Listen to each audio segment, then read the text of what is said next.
जय ज्योती जय Savitri. 11 April 2026 Mahatma Phule यांची 200वी जयंती। त्यानिमित्ताने महात्मा फुले यांनी त्या काळी अखंडद्वारे मोठे प्रबोधनात्मक कार्य केले, ते आजही उपयुक्त आहेत। मी आरती अंकुश लोखंडे, माणिकवाडा, यवतमाळ आपणासमोर सादर करते महात्मा फुले यांची अखंड काव्यरचना। ऐका अखंड।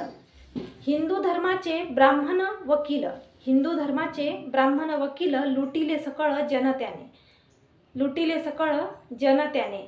धर्ममिशे लोक नाडिले वकिले, धर्ममिशे लोक नाडिले वकिले, स्वार्थे साधिले आपुले ते, स्वार्थे साधिले आपुले ते।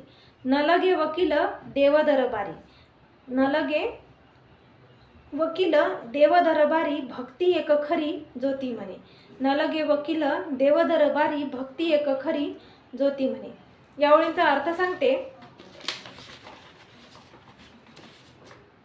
काही ब्राह्मणांनी धर्माचे प्रतिनिधी किंवा वकील असल्याप्रमाणे वागून सामान्य लोकांचे शोषण केले। धर्माच्या नावाखाली होणाऱ्या स्वार्थीपणावर महात्मा फुले यांनी टीका केली आहे।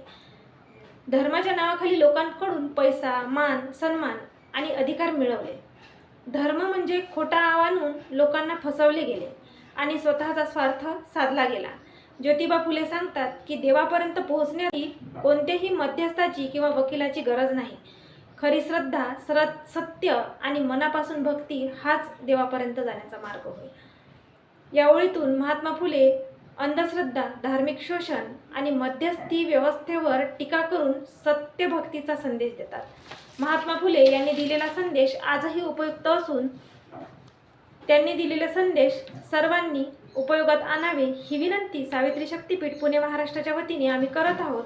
आमच्या सावित्री न्यूज इंडिया चॅनलला लाईक, शेअर, सबस्क्राईब करा आणि आमचे व्हिडिओ असेच पाहत राहा। धन्यवाद।